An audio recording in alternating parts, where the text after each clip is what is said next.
Telah disepakati oleh kalangan tokoh pencak silat bahwa pencipta dan penyebar pertama aliran pencak silat Cikalong adalah R. Jayaperbata yang kemudian berganti nama menjadi R. Haji Ibrahim setelah beliau berziarah ke Tanah Suci. R.H. Ibrahim adalah keturunan bangsawan Cianjur. Sejarah terbentuknya aliran ini, menurut beberapa sumber dimulai ketika R.H. Ibrahim berguru kepada kakak iparnya sendiri, suami Nyi Raden Hadijah, kakak R.H. Ibrahim, yaitu R. Ateng Alimuddin, seorang saudagar kuda dari Jatinegara. Permainan pencak silat R. Ateng Alimuddin sendiri adalah Cimande Kampung Baru. Atas perunjuk R. Ateng Alimuddin, R.H. Ibrahim kemudian disarankan untuk melanjutkan pelajarnya pada Bang Maruf, seorang guru pencak silat di Kampung Karet, Tanah Abang, Jakarta. Karena R.H. Ibrahim adalah seorang bangsawan yang cukup kaya, maka agar lebih leluasa, Bang Madi langsung didatangkan ke Cianjur untuk mengajar di sana. Segala keperluan hidup untuk keluarganya ditanggung oleh R.H. Ibrahim.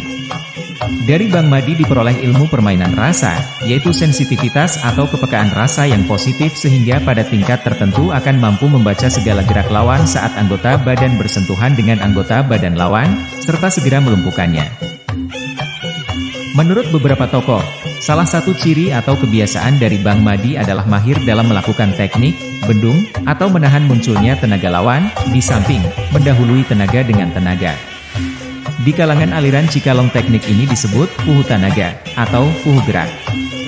Setelah dianggap mahir, atas petunjuk Bang Madi, R.H. Ibrahim disarankan untuk menemui seorang tokoh dari Kampung Benteng, Tangerang yang bernama Bang Kari. Sebelum diterima menjadi murid, R.H. Ibrahim sempat dicoba dahulu kemampuannya.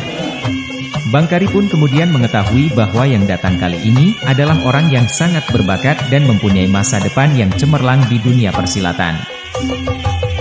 Dari Bang Kari, R.H. Ibrahim mendapatkan ulin peu-peuhan, ilmu pukulan yang mengandalkan kecepatan gerak dan tenaga ledak.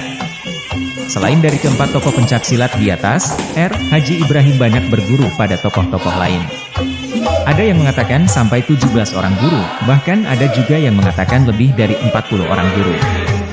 Dari hasil berguru tersebut kemudian R.H. Ibrahim melakukan perenungan selama 3 tahun dengan cara sering berhalwat di sebuah gua di Kampung Jelebut, di pinggir sungai Cikundo Lautik, Cikalong Kulon, Cianjur. Dari sinilah mulai terbentuk cikal bakal aliran Cikalong. Nama aliran Cikalong diberikan oleh para pengikutnya dengan mengambil nama tempat tinggal R.H. Ibrahim atau tempat mulai aliran pencak silat ini disebarkan. Pada mulanya aliran ini melalui tahapan atau proses tertentu yang masih berubah-ubah dari waktu ke waktu sebelum ditemukan bentuk yang baku. Di samping cara R.H. Ibrahim mengajar selalu disesuaikan dengan keadaan badan, bakat, serta kesenangan murid.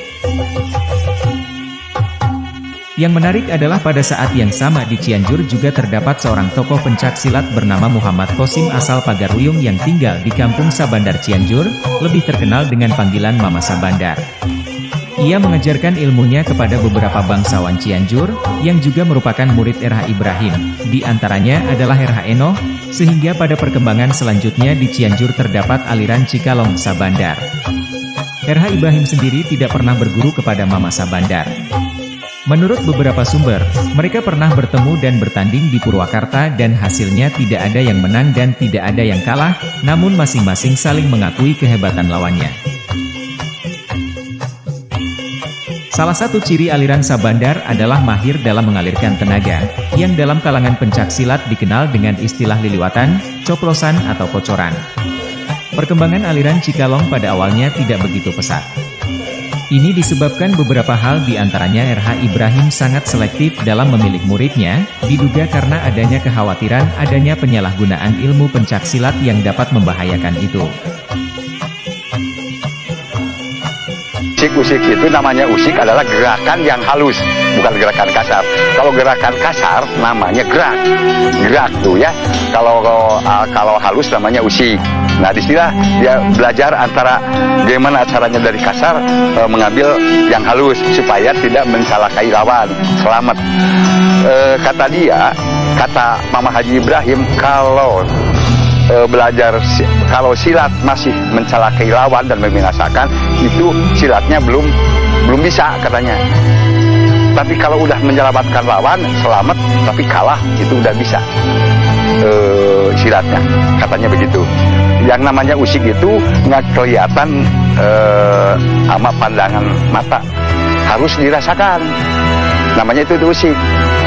Contoh sedikit aja, umpamanya saya lagi pasang begini, dia mukul dari sana, jadi cuma diambil dengan sekilas saja, sedikit. Tangan orang ke sini, saya ambil set, cukup dianterin ke sini. Orang bisa jatuh di situ. Terus kalau dia megang tangan saya, di tangan, dan saya pakai usik nih.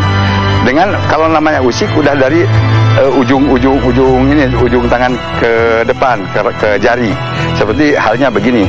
Saya dipegang ini, nadinya saya tarik ke atas, diambil, diginiin, udah jatuh orangnya, tanpa harus pakai fisik atau tenaga besar gitu.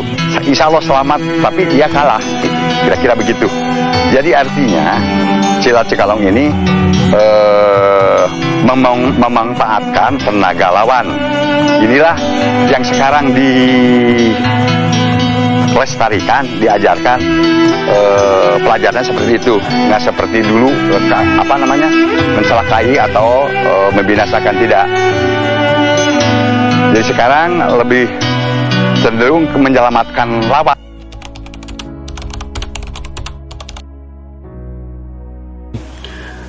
Jurus di pabuci itu ada 15 jurus totalnya. Salah satunya adalah jurus Masagiken. Nah, yang paling saya sukai adalah jurus Masagiken. Kenapa saya sukai Masagiken? Karena ini jurus yang unik. Jurus Masagiken ini adalah namanya Umul Jurus. Disebut Umul Jurus adalah gabungan dari semua jurus yang ada di Peguran Pancarbumi Cianjur ini. Nah, untuk jurus Masagiken ini salah satu identitas kita diakui jadi murid Pancarbumi Cianjur ini adalah kita harus menguasai jurus Masagiken. Nah, jurus Masagiken ini adalah salah satu jurus identitas Paguron. Ketika kita ditanya dari peguruan mana, kita wajib menampilkan jurus Masagiken ini. Ya, jadi kunci utama di jurus adalah jurus Masagiken untuk menuju usik. Gitu.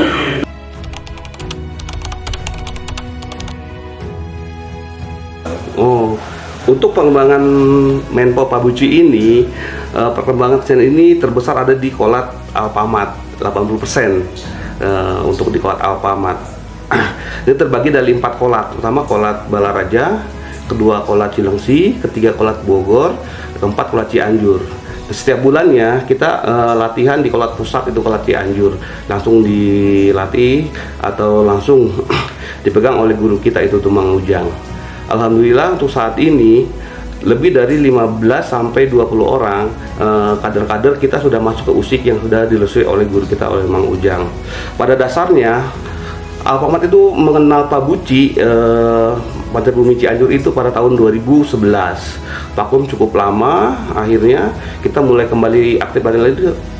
aktif kembali latihan di tahun 2018. Ya, sampai dengan sekarang perkembangan cukup pesat, sehingga melahirkan beberapa kader, ya itu yang saya bilang dari awal, kita udah dapat 15 sampai 20 orang yang udah masuk usik, dan kader bergerak lebih dari 30 orang. Ya, insya Allah nanti kalau kita terus istiqomah belajar dan melestarikan, akan berkembang dan lebih banyak lagi untuk teman-teman yang minat atau belajar keilmuan ini. Gitu.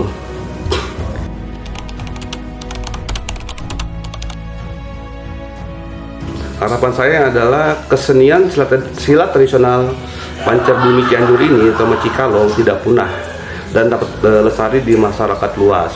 Itu yang pertama. Yang kedua adalah harapan besar secara internal dari Paguron Pabuci ini adalah untuk kader-kader yang sudah bergabung tetap istiqomah terus belajar dan memperdalam kaidah-kaidah keilmuan yang untuk merubah karakter lebih baik dan untuk berguna di kehidupan sehari-hari, dan terus berusaha lebih baik dan lebih terus menggali keilmuan ini, karena semakin banyak kita menggali, semakin banyak yang kita dapat.